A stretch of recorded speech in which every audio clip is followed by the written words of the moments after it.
So today I just want to read for you this novella. It's called Strange Happening. Strange Happening. So it's written by Jennie Marima.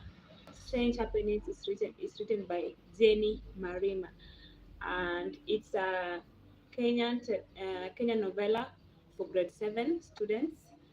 And then it's published by One Planet published by One Planet Publishing and Media Service Limited. So Strange Happenings has it's a novella with 15 chapters, a novella with 15 chapters, and it goes up to page 91. So today I'll be reading to you the the novella Strange Happenings. Okay, I read to you up to the place where I can. When by the end of the live, when I'm not finished, I might continue tomorrow. So kindly go with me to the end of the story. So I'll start with chapter one. It's called Chapter One of Strange Happenings by Jennie Marima. The missing signboard. I had just arrived in this new school, and to my shock, the school signboard was missing. A whole signboard, the one that has the name of the school and the contact details. That signboard. The two steel frames that would hold it in place were still standing tall, conspicuously empty outside the gate. Meanwhile, the afternoon sun was drilling fiercely through my head. If I stayed outside any longer, my brain would transform into nyamachoma. Nyamachoma is a Swahili word for a roasted meat. A soldier, a solitary Columbus monkey with its black body and long white fins sat on the perimeter wall as if to welcome me. During my admission process, the issue of the missing school signboard came up. As I sat outside the offices waiting to be escorted to the dormitory, a lady stopped a few feet from me. She looked restless and panicky. She had such a baby face. The only reason I did not confuse her for a student was her expensive looking grown up skirt suit, dangling earring, and long painted nails. There was no way a student would be parading around the compound in expensive home clothes and showing off her fonts in broad daylight. Yes, it's Makenene here, she said on the phone. Yes, the signboard is missing again. She began to pace as she listened for a minute and then said, the police have been calling, but there is really nothing to worry about. It was just the wind. As I sat outside the office waiting to be escorted to the dormitory, the lady stopped a few feet. Now, here is a photo.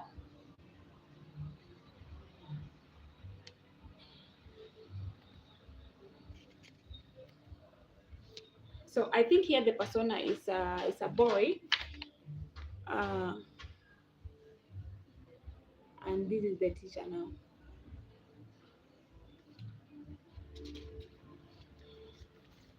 And then the next page, I scratched my head doubtfully. The wind. The signboard was nearly next to a farm wall. If the wind had blown it, it would have crashed onto the wall.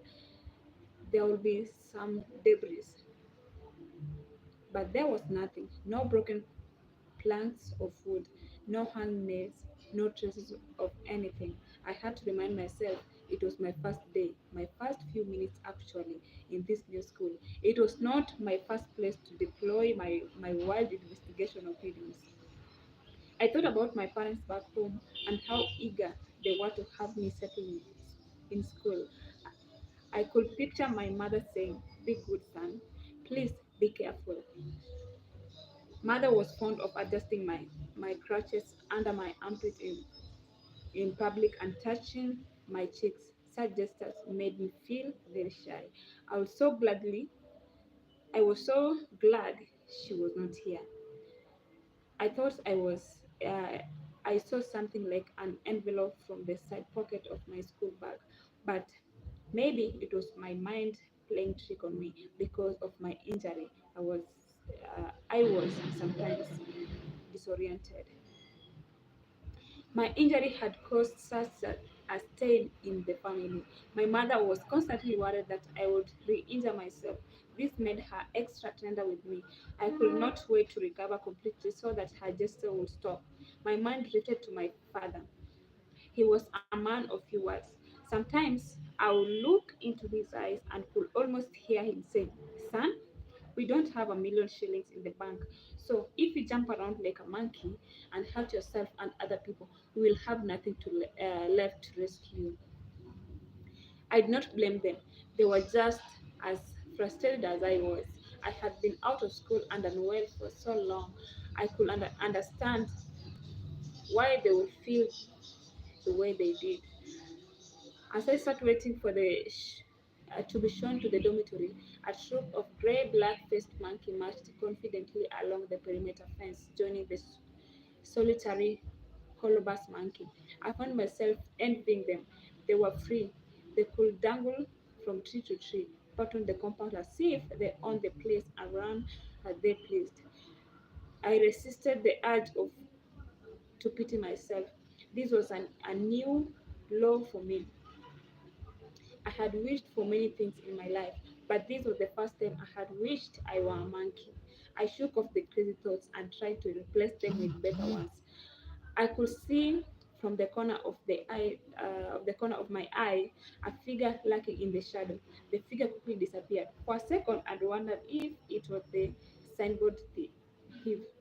From the corner of my eyes, I could see the story building that housed row of classroom to the side of the administration block. Outside some of the administration of the classroom, I could see students in white shirts and blouse with sky blue shorts and dresses. I looked at my own sky blue shirt. The color was so different from the dark color of the uniform we wore in my previous school in Meru.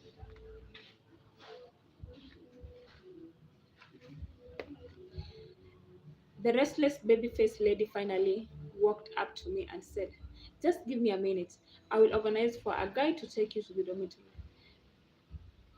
I fiddled with my waterproof sports smart G Shock watch as I waited for the guide's arrival. The watch was the most expensive item I owned. It was a farewell gift from the doctor who had been attending to me for months. She had used it for many years and thought I would give it a good home. She had also promised that I would one day be well enough to use it for sports. She had now been transferred from Nairobi to Kisumu. I would never tell anyone this, but I shed a tear when she left.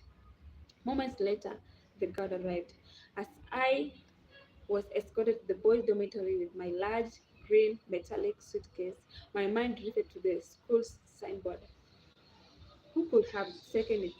Who could have taken it down? I slipped my mind into one of the side pockets of my bags to see if there was an envelope. There was nothing. My mind went back to the signboard. Who'd removed a whole school signboard? Was it a student or a prohibited staff member? Those questions floated in my head. The man escorted me to the dormitory and later to my classroom. Was called Hamisi. He was wearing oversized grey work overall, embroidered Hamisi on the left pocket. He had very coiled hair and a bushy beard. "What happened to the signboard at the gate?" I asked. "You are too young to understand," he said, stroking my head. "Try me," I insisted. "You will need to open your inner eye." He chuckled. "Inner eye?" I was bewildered. "I told you, you are too young to understand," he said.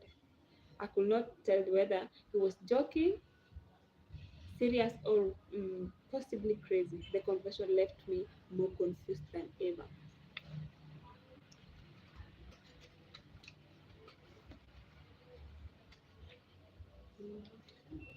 Then chapter 2, we go to chapter 2, is called Deskmate. I had many wishes. For example, I wished my legs would heal completely. I also wished I did not have to repeat a grade. In this very minute, I wished I was back in my old school in Mary. It was so hot in Diani that the afternoon classes were impossible. It seemed unlike everyone else, my shirt was the only one sticking on my back. Once in a while, thoughts of the missing signboard would distract me. The huge pad of sweat on my back and the little streams of sweat trickling down my torso did a great job in bringing my mind back to the present.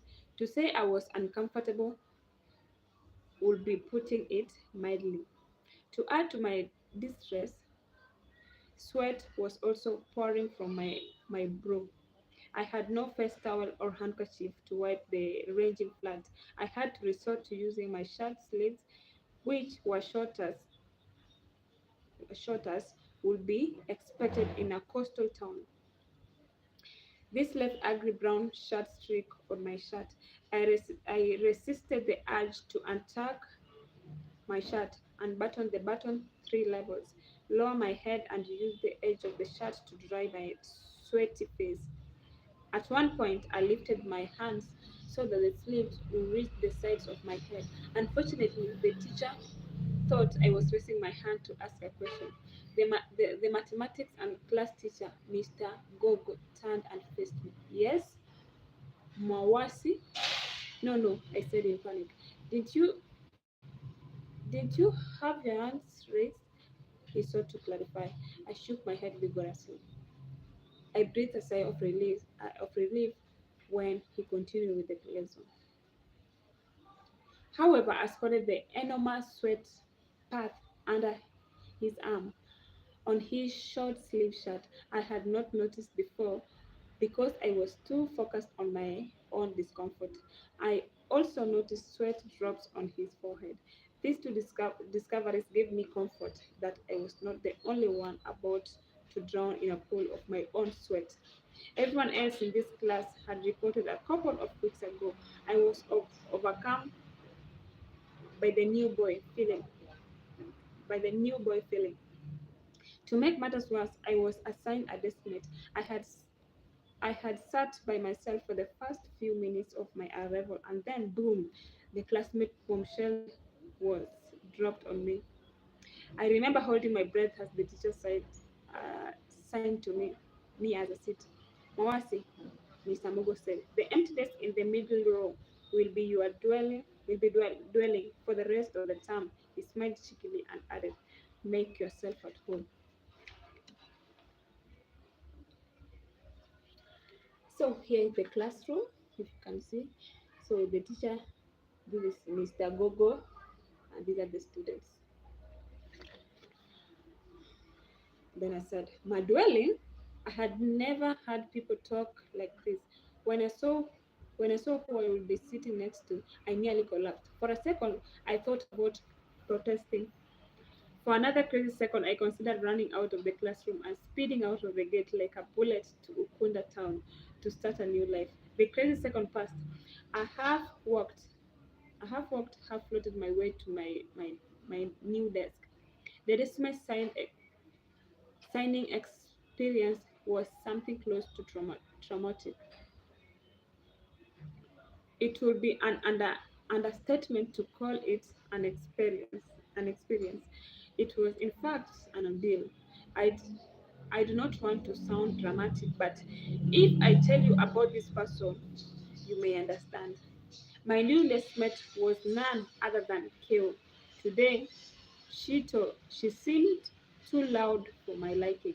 Just from watching her briefly, I could tell she was such a know-it-all in school. However, whether I liked her or not, this was now immaterial. I could not avoid her, not unless school were miraculously closed. She was literally assigned to me to be by my side, and we were to stick with each other for the foreseeable future. Things had never looked so bleak. I did not know her that well. I had managed to avoid her most of my life. Our interaction over the years had been minimal, and it was largely by doing. I would hear her talking or playing in one corner and would escape to the next. I had literally been hiding from her my whole life. I did my best to ensure our path crossed as little as humanly possible. We had different friends, pretty much different life experience, and attended different schools. I did not want to change that. Now, here we were in our new school, Quasar Academy. Our school was situated a couple of floors from the Yanni beach. I had been warned by a random man I met in the bus on my way to school that I will not be enjoying the cool ocean breeze at Quasar like those on the beach front. The only breeze I will enjoy will be the one from fanning myself with an Excel book until my wrist hurt. My new deskmate, a girl I had known since she was born, turned around and faced me. Do we tell them? She asked. She looked so different yet so familiar. It was a feeling I could not explain. Sitting next to her in the same class and wearing a similar uniform was so unsettling. My head was spinning. I considered her questions for a moment. It was an important question. Despite not being happy about the situation, I was grateful that she had the courtesy to ask me if I was ready to reveal our secret. Ciao. And I had a secret. One one that I was too embarrassed to speak about. I knew Chow would be more than happy to announce it to the class if she knew I would be okay with it. Here was our secret. Chow was my younger sister. What? Okay, chapter 3, backstory. How Chow and I wound up in the same class in a new school was entirely my fault. At face value, it was an accident. It was during a football match in my former school when I attempted to tackle an opponent. My plan had been to slide my leg in just a little for my opponent to lose his balance, trip him, take the ball, and restore uh, possession to our team. What ended up happening was that the, the boy lost balance and was tossed into the air like an impala escaping a cheetah. He came crash land in my ankle. I suppose that I intended for evil came around to bite me. As a result of my little stunt, I felt the wildest and most excruciating pain. My opponent came out of the incident barely scratched. My illegal tackle cost me several surgeries to restore my fractured legs. I missed months of school because because of treatment. My parents were forced to sell their pickup truck to cover some of the medical costs. Some people may call this poetic justice. I try not to think about these people too much. Now I had to repeat the seventh grade. Despite their best effort, my parents could not find a school that could accommodate me. Poise Academy was a last resort. I can tell you for sure that few things are as painful as going to the same school and the same class as your younger sister, whom you had managed to avoid your whole life. So, my sister was saying, we don't we don't have to tell them right away, but if we don't tell them, they'll keep pairing up. I could tell from her tone that she was hurt, not because she was forced to sit with me, but because she knew I would rather be anywhere else than by her side. I felt guilty for a few seconds, but then the feeling subsided. I already had too much on my plate. I walked with a plastered leg and a crunch, meaning I was significantly slower than everyone else. I was months away from being cleared from any sports, meaning I had to sit and watch. As an athlete, not being able to participate in sport was a pain I could not describe. No, I would not allow myself to feel guilty about making my sister feel sad. My basket of problem was already full. Is that a piece of paper in your bag? Chow asked, pointing at the side pocket of my school bag. No, I said dismissively. I had packed my own bag. I knew what was in every pocket. When Mr. Gogo walked in, this time for Kiswahili, arm full of books, my sister shot out of her seat to help. I wanted to shake my head but refrained myself. Why was she trying so hard to get the teacher to like her? Thanks, Chow, the teacher said as she settled back at his desk. Chow quickly took the duster and rubbed the blackboard. All traces of mathematics were now cleared. The class was getting ready for Kiswahili.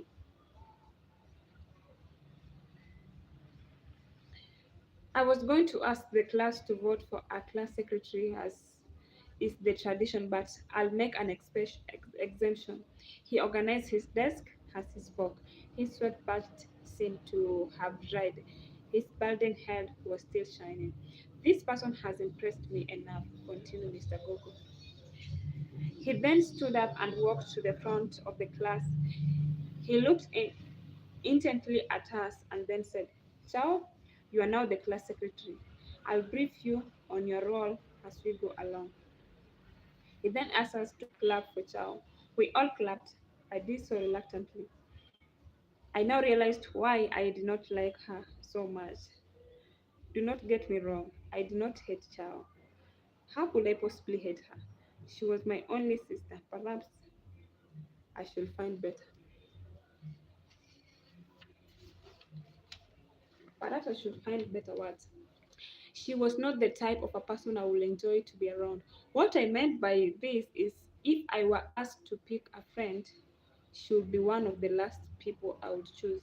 My type of friend would be more laid back, athletic, and certainly not a teacher's pet. Che was my sister. We don't get to choose who our sister would be. In my case, I also did not get to choose not to be in the same school with my sister. I heard the ending of the teacher's statement above my racing thoughts. Early this morning, the teacher said. Actually, I think it was this morning. The school signboard went missing. There was a collective gasp, followed by whispering and murmuring. Instinctively, my sister and I exchanged glances. What does he mean by school signboard? She said. She whispered. That thing that had the school name written on. I explained. The teacher added that if anyone had any information, they should report to either the new class secretary, Chow, or to him. As expected, my sister's hand shot up in the air. You have something to add, Chow? Asked the teacher. Yes, Chow said. I just wanted to say that any information you bring to me about the signboard thieves will be held in the strictest confidence. My eye nearly popped out of their socket. Where did Chow learn words like held in the strict, strictest confidence? Where did she learn to shoot her hands in the air and volunteer for things without invitation? But here, unprovoked, my sister was busy answering questions, giving her opinion that no one asked for in capital letters. This annoyed and fascinated me to no end. Why would she just sit down and be quiet like everyone else? Very good, child, said the teacher. And the same applies here. What we speak about will be between us. That was it. My sister was unstoppable now. She had the teacher's blessing for her outspokenness. When I looked into the future, I could see it clearly. She would be one of those people, those annoying bossy people. And now we were stuck in the same class.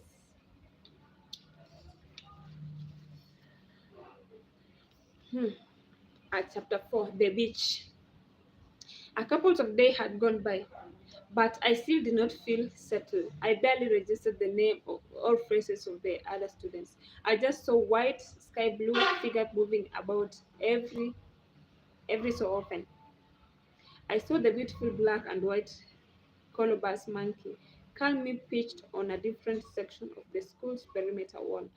Sometimes a gray black faced monkey would emerge from the trees, grab a food item from an unsuspecting student, and then disappear back into the trees. I was functional but not thriving. I managed to say hello to different faces, take a shower, eat, scribble some notes, but for the most part, I was not really present. Being back to school clearly needed more adjusting than I could have anticipated. Every so often, a student will look at me with keen interest and then blurt out, "You look so much like Chao. It's just that you are dark and she's light." I would force a smile and hope my lack of response would send them away. Our English teacher was also the physical and health education teacher. Her name was Miss Kanene. I still remember how she paced restlessly outside the administration office on my first day at Weather Academy. On that first Friday afternoon, the baby-faced teacher announced that it would be beach day. There were collective cheers. Chow and I high-fived excitedly before I remembered I was not supposed to like her very much. High-fiving would send the wrong message. I tucked my hands into my pocket and prevent that from ever happening again.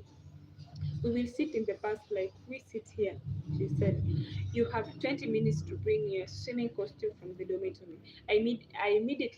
Immediately the dangling of the desk rang the classroom air. Miss Kanene stood up with a wooden ruler in her hands. She was short and slim. If it were not the fact that she was in a different clothes, she would easily have passed as one of the students. Despite her small physique, she still commanded a lot of respect. I, for one, did not want to get on her bad side. "Quietly," she said, "and there will be no running in the corridors. This is not the wide-based migration." I sighed loudly as I rolled my eyes. Why would the teacher not mix things up a little? Why could they not sit with other classmates? This was a small chance to register at least one face possible, even make a friend in this class. "You seem to have different opinion, Mwawasi," she said, interrupting my mental rant. "Please share it with the class." Her arms were folded across her chest and she began to walk towards me. The dragging of chairs suddenly died down and everyone turned in my direction. I felt heat rising up in my throat and immediately felt feverish. I did not realize she had caught the disgust in my expression. Sorry, my eyes. Words seemed stuck in my throat. And then I looked in the direction of my crunch. It was it was leaning steadily on my chair. Her face immediately softened. She stopped coming towards me and quickly changed the subject. "All right then, see you all at the parking bay," she said. I felt a bit guilty for using my crutch to get out of trouble. I tried to pull the guilty thoughts away. The teacher then looked at Chow, then me, then Chow again, and I could read it in her eyes that she was about to say something about our resemblance. Out of nowhere, Chow jumped in and said, "Don't forget to carry your water bottle for the outing." Miss Kanene nodded in agreement, successfully endorsing Chow's message. What a save! Everyone's attention, including the teachers, shifted back to getting ready for the outing. I felt a rush of the gratitude for Chow. I was impressed by her quick thinking. I raked my hands out of my pocket and extended a fist bump to her. She seemed excited to fist bump, a bit too excited. I had to tell myself that this did not mean we were now best friends. It only meant that I appreciate her quick thinking. I hope she would not think we were now buddies and would be fist bumping all the time. Naturally, I would not be swimming, so I did not bother to get any change of clothes. I limped my way to the parking bay to avoid a big show of my arrival. I did not like the occasional pretty glance I got. I certainly did not like it when anyone offered to help. As we drove out of the school, the signboard was still missing. I was surprised that they had not fixed this yet. It was a day's job. If I if were to be asked. Meanwhile, Chow seated next to me spent the time organizing and reorganizing things in her bag. I could see she had carried some vaseline, a water bottle, and a sugar. She kept taking them out and placing them back in again. It was hard. It was hard to tell whether she was looking for something or simply organizing things in the bag.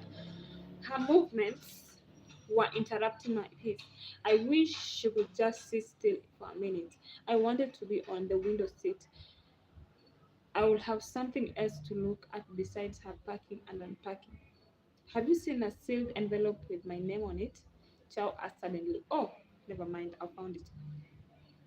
There was barely any traffic on the single lane road as we navigated outway to the beach. I had seen how crazy traffic could get in many major towns, from Nairobi to Mombasa to Meru. Diani felt like a sleepy town. There was a tuk-tuk here, a flashy motorbike with a Muzungu rider there, and handful of boda boda parked on the side of the street. There were rows and rows of curio shops selling ornaments, wood carvings, shukas, and all manners of arts. There were also rows of seedlings for sale on the sides of the road. There, there was a small shopping mall, small compared to the ones I had seen in Nairobi. It was safe to conclude that it was indeed a sleepy town. I could not blame them. With this heat, if I had a choice, I would spend the afternoon lying down in the room with a big fan. It was incredibly hot, but being in a moving bus with the window open brought some relief. There were no rivers of sweat streaming down my back. This time I was armed with a face cloth. I had learned the hard way that the back of my hands was not sufficient to wipe the induced sweat from my brow. You had to use some kind of face cloth. It was better to always be armed with one. As the bus exited the main road onto the narrow sandy road that will lead us to the public beach, I caught the scent of the fresh breeze from the Indian Ocean. I could, a couple of black-faced monkeys jumped playfully in the middle of the road. The driver had to hoot several times before they disappeared into the nearby trees. As we drove down, I also spotted a man walking on the side of the narrow road. I recognized him at once. I remembered his coiled hair and bushy beard. It was Hamisi. He looked thinner without his work overall. I waved from my aisle, aisle seat, but Chow was blocking my view. So here is the bus, if you can see. Then Hamisi, here is Hamisi. The bus was here. The, the first and only conversation I had held with Hamisi had been so strange. What in the world did he mean by inner eye? I still had flashbacks of his oversight overall, his sick expression, and his overall strange demeanor. Who are you waving at? Chow asked finally. Hamisi, I said. Who is Hamisi? She asked. The caretaker in our school, I said impatiently. We don't we don't have anyone like that in our school, Chow said factly. I shook my head and remembered why she and I will never get along. So you know everyone in the school now? I asked incredulously.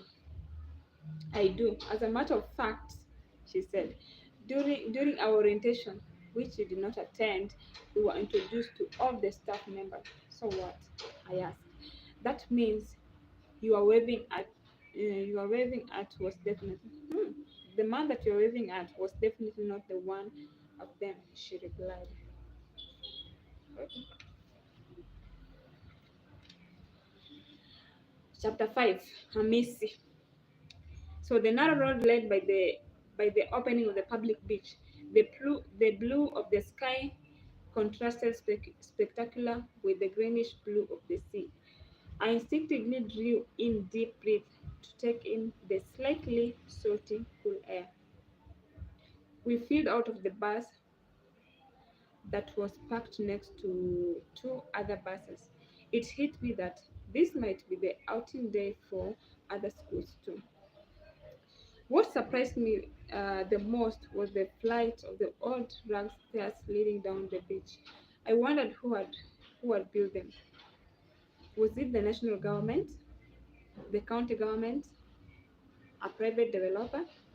As if reading my thoughts, Xiao chimed in. I wonder if the Oman Arabs built this structure.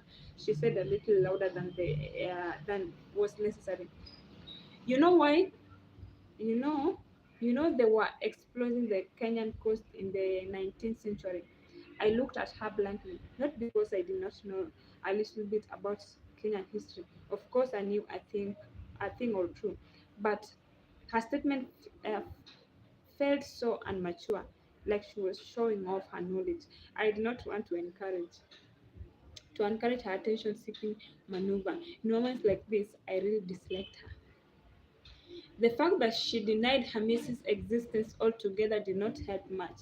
I did not like how confident she sounded about a man he had only seen for 3 seconds as the bus went past.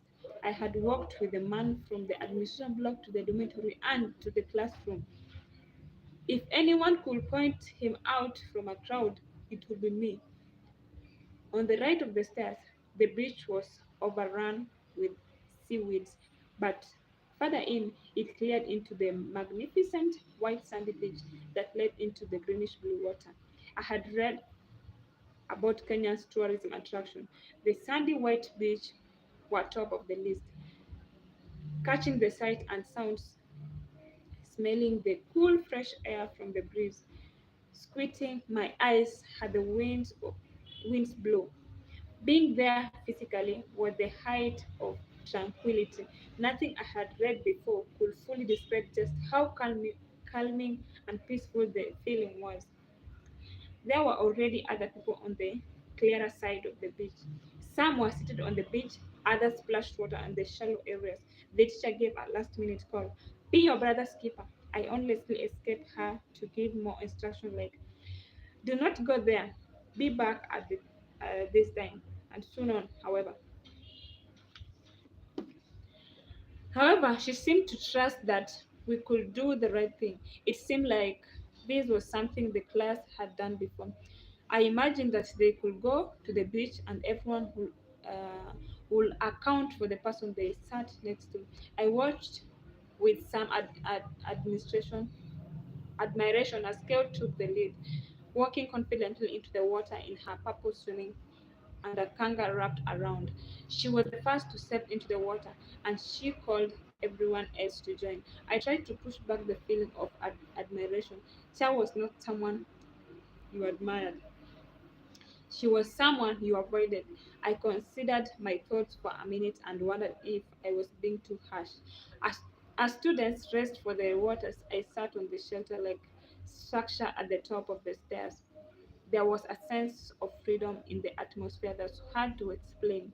Even the teacher threw in her swimming and dropped playfully into the waiting waves.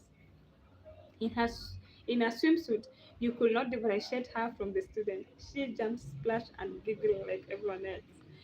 I would have waited to jump into the waves as well, but the thought of re-injuring myself was enough to halt those ambitions. I was now resigned to watching. Watching was not my favorite thing to do, but it was not entirely bad.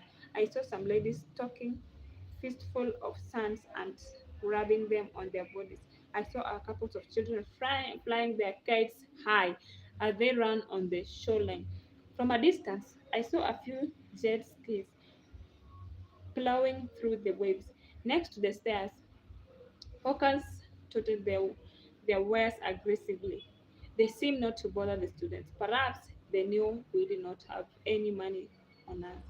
I had I had the ladies attempt to sell henna art to a woman passing by.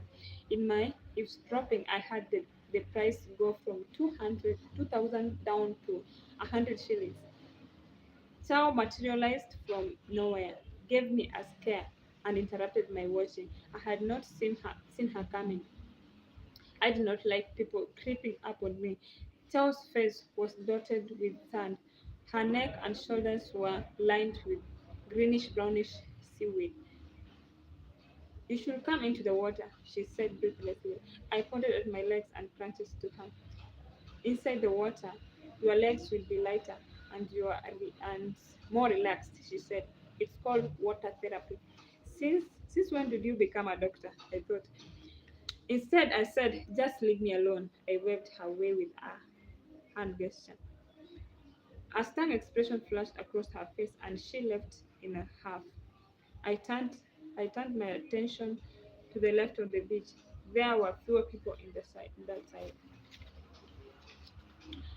Scary-looking dull gray outcropped protruded from the ground toward the shore.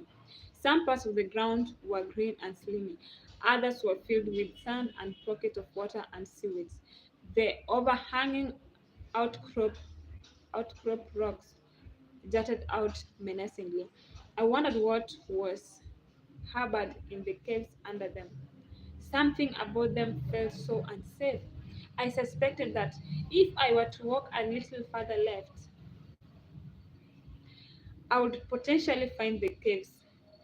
The thought of running into a bat in one of the caves sent shivers in my bones. Exploring the caves would be a quick way to pick up unnecessary injuries. This was not the time for adventure. This was the time to sit back, enjoy the view, and let my leg heal. As I drew in another deep breath and allowed my body to relax, I saw on the far left a bearded man navigating the rocks. He carefully negotiated the rock bits as he went further in. There was no doubt in my mind it was Hamisi. Without thinking, I rose up, stuck my crunches under my armpit, and steadied myself and began to limp my way in his direction. I was much too slow and was getting so desperate that I could not catch up with him. As I attempted to close in on him, my whole foot found its way submerged in a pool of water. With every step after this, I heard the squishy sound made by my wet shoe, sock, and plaster. I needed to walk to Hamisi again. After our first and only encounter, Hamisi had left me in suspense. I only needed to prove Chow wrong. Of course, Hamisi worked for Boys Academy. Why on earth would he be assigned to escort me to the dormitory? I did not imagine whole experience. I might have had an injured left leg, but my brain worked just fine. When I realized that I would not match his pace, I began to shout his name. With every Hamisi I yelled, I felt like the wind blew my voice and blew it away to a different direction. I wished I was whole again. There were about 50 meters between us, and under normal circumstances, I would have closed in on him within seconds. I shouted his name again, but this time he turned. He seemed confused at first, and then there was a flitter of recognition in his expression. I hopped frantically towards him. It was a miracle that I did not flip and fall on the wet, slimy rock and shatter what was left on my leg. I suspect my shoes had a powerful non-slip grip. Amici stopped and waited for me. Young man, he said as I hopped my way towards him. You found me? Yes, I said, gasping for air. The frantic walk in my current situation had used up a lot of energy. Without wasting time, I launched into the all important question. You do work at Quiz Academy, don't you? I paused. Hamis's hand flew to his chest, as if to refrain himself from falling. And then he broke into the wildest and most rapturous laughter I had ever heard. Uh, Chapter 6. Her brother's keeper. I was beginning to doubt my sanity. Did Hamisi exist, or was he a figment of my imagination? There was nothing normal about that brother's laugh. I had said nothing to warrant it.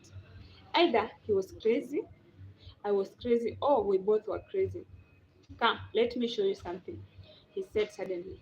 I allowed him to steady my torso as I leaned my free left hand on his shoulder.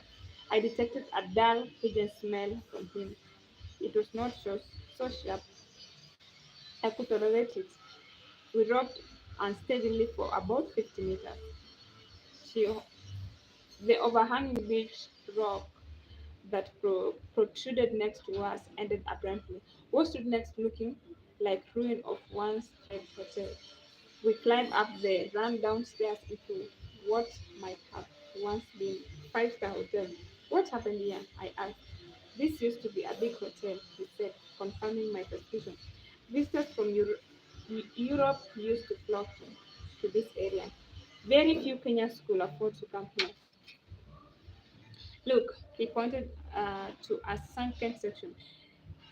This used to be a star-shaped pool, complete with a pool bar in the middle. He explained that there were several other pools in the large property that now lay distorted. What caused all this? I tried to mask my impatience. The post-election violence of 2007, she said. He said, I had heard and read many stories about that infamous event. Violence and violence erupted in the country after a disputed presidential election. I was told it was so bad that leaders from other countries had to come in to help mediate. Many businesses suffered. Many people died during the post-election violence. I was just an infant when it happened. When things turned to normal, a number of hotels bounced back, he explained. They started encouraging local tourists to visit. Unfortunately, this is one of the hotels that never recovered. I looked at Hamisi with new eyes. On one hand, he seemed crazy. On the other, he came across an he came across as intelligent person. He even sounded like a teacher. I took advantage of this opportunity to ask a question that would put Chow in her place. I have been meaning to ask. I have been meaning to ask, I said. Who built the staircase and the shelter at the beach? He pointed to the right, the one over there. Yes, that one, I confirmed. Was it the Oman Arabs explorer? Once again, he burst into a loud hyena-like laughter that shook me aback. It took him a while to recover from laughing. I managed a small giggle. I consoled myself that we were both laughing at the ridiculousness of the suggestion that Oman Arabs explorer built the structure. Shh.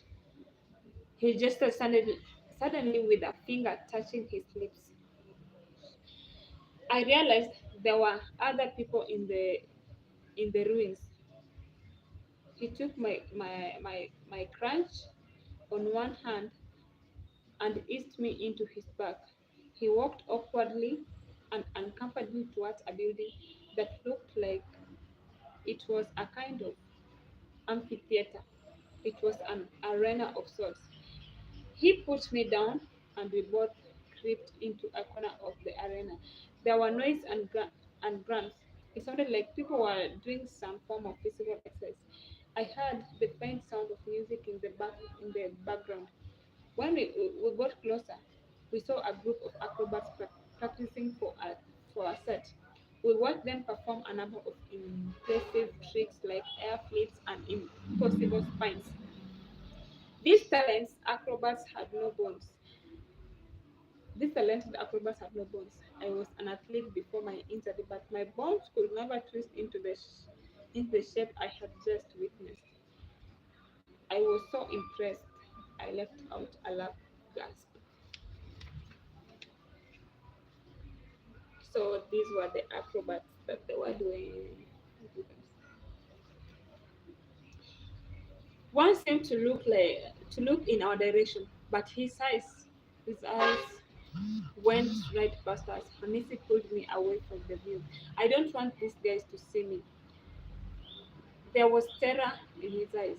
They are always chasing me away like a stray dog, he whispered. Why? I asked, completely baffled. They have no respect. These people. They have no respect, these people. No respect anymore, he said, almost in tears. I scratched my head. Nothing about Amisi seemed to make any sense at all.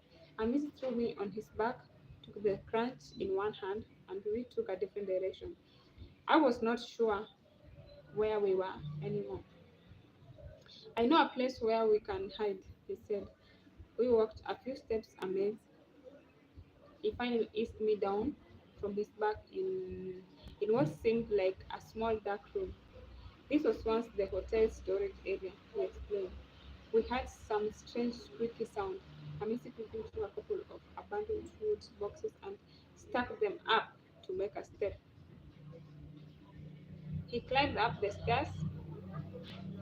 He climbed up the steps. Baby, baby monkeys, he sighed. Can I see? I asked eagerly. Hamisi came down, hoisted me on the platform, and propped me up against the small high window. Down in the middle of the neglected bush was a cave.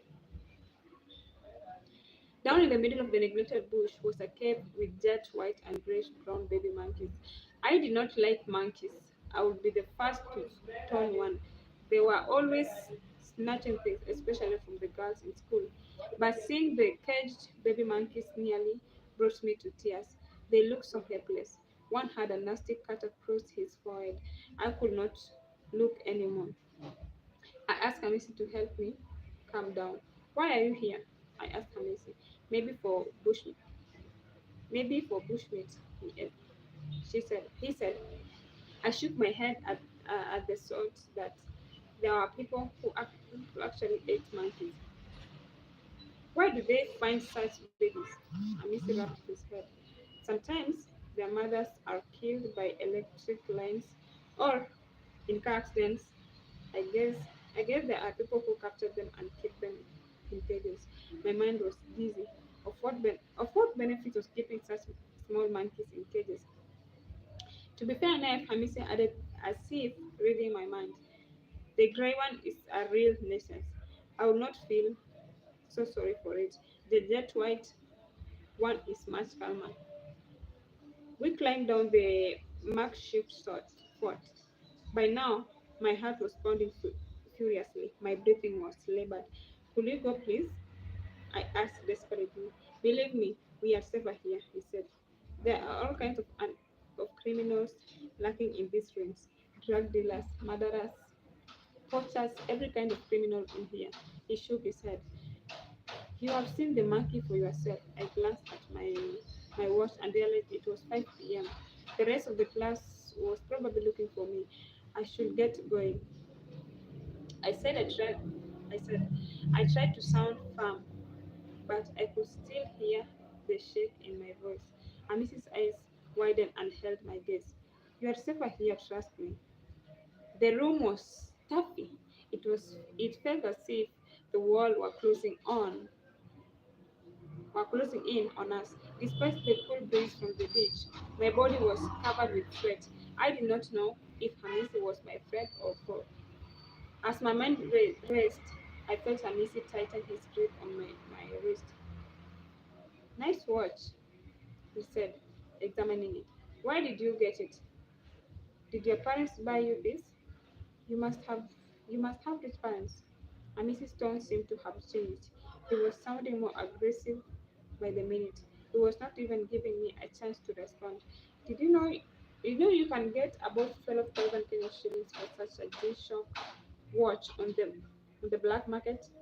He twisted my hand as he examined the watch. It was clear I did not know who Amesi was, but he was certainly not my friend. I regretted following him into this dangerous place. Take off your watch, he ordered. Let me see it. My hands were going into terror. Ordinarily, I had dry palms, but at this instant, they were soaking wet. I caught a whiff of Hamison's pungent smell and I nearly choked. As I reached for the buckle to remove my watch, A faint sound was drawing closer and closer, and then it reached my ear. Mawasi! Mawasi! It was as clear as a bell. I was sure it was Chow. She had come looking for me. She was her brother's keeper. Without thinking of danger, I would put myself in. I should. I shouted back, I am here. I am here. I am here. Come, please come.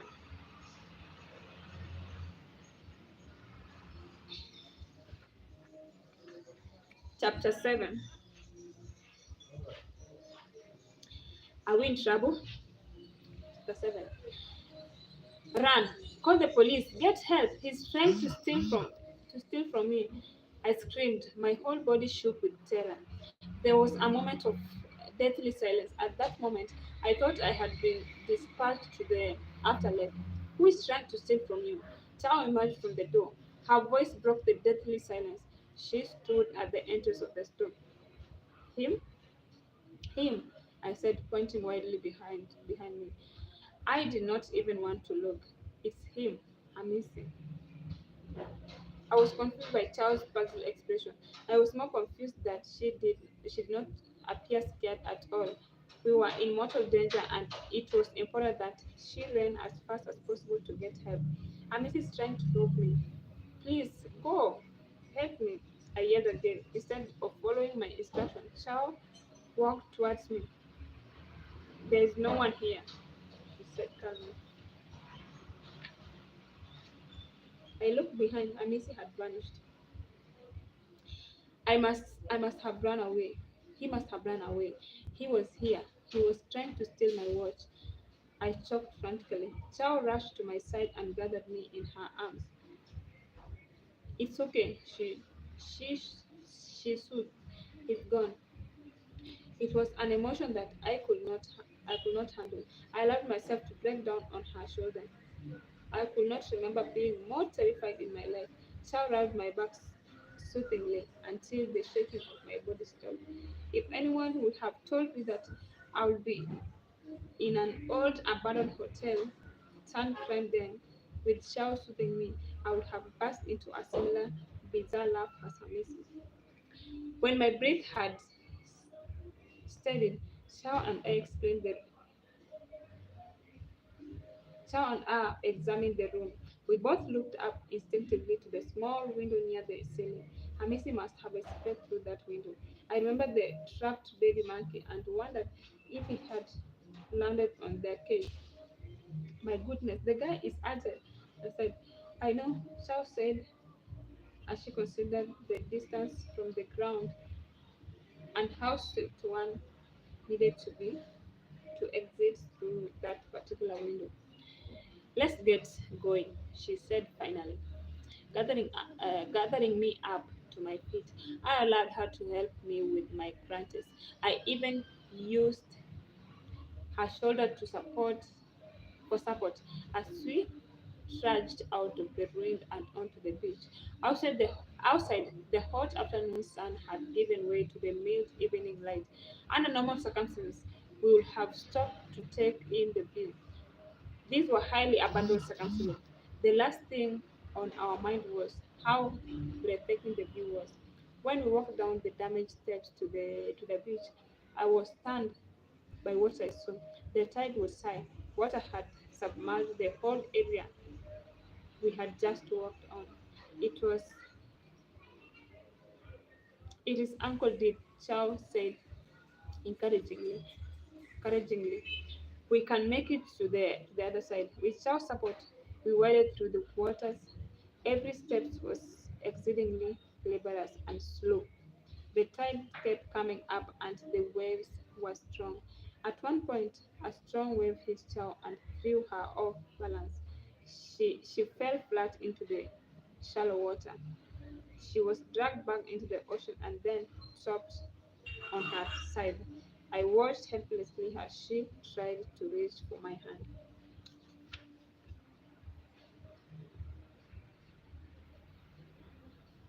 This was the one time my crunch proved more than useful. It anchored me into the sand. The strong waves could not throw me down. Chow grabbed my hand and hoisted on bravely, herself up bravely. She must have guessed her arms on the rug that she remained silent. She wore a tight expression. I could see veins on the side of her head. Her eyes were also fiery red. We trudged on. We could see from a distance a few people standing by the stairs. The water level was slightly above the ankle and the currents were strong. By now, my legs and everything on them were completely submerged. I doubted my shoes would even survive this ordeal. How come they have not put back the missing signboard? I blurted. This was certainly not the time to clean up the signboard issue, but we needed to take the focus away from the desperation of our station. They did. Chow's eyes lit up. The veins on the side of her head smoothened. It was not there when we left the school this afternoon, I corrected her. Chow ran to my side and said, cons- conspiratorially, conspiratorially in my ear. Something very strange had been happening. My ears picked up, perked up. Every time they pull it up, someone bring it down, she said with energy. Wow, I gasped. How do you know all this? From the staff room, she explained. When I go to pick or collect books, I hear things. By now, we had a clear view of our English and physical and health education teacher, Miss Kanene. She was now in a flowing dera dress. She stood she stood at the top of the stairs. The rest of the class must have already gone. The water level was high, that the bottom three steps were fully submerged. We saw the teacher cup her hands as if she was saying something. At once I knew we were in trouble. We were late. We had gone into unauthorized territory without letting anyone know. We had brought unnecessary trouble to the group. I expected her to say, "You two are in such big trouble. Tonight you will receive the punishment of your life." When when we could finally hear her voice, we heard her call in our direction. "Study, it will be fine. Don't panic, just slow and steady, and you'll get there. You'll be fine." Suddenly, everything went back. Days later, we told that two local fishermen made their way towards us with a rickety, rickety-looking boat and a life-saving floating device. I had no recollection of this. According to Chow, by the time the fishermen reached us, we were up to high thighs in water. She explained how they helped us up the thickety boat. I made sure your crash. She explained how they helped us up the rickety boat. I made sure your crash and watch was safe, she narrated proudly. The boat was so unsteady. I honestly wondered if all four of us would fit without capsizing, she recounted. Shaw told me about the scary blank expression in my eyes before I collapsed on the boat.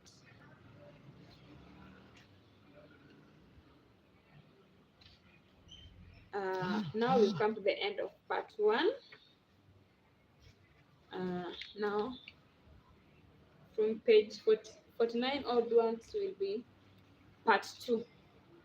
Will be part two, and part two I'll read it later, not now. Thank you for watching. Let's meet on the next video or on the next live.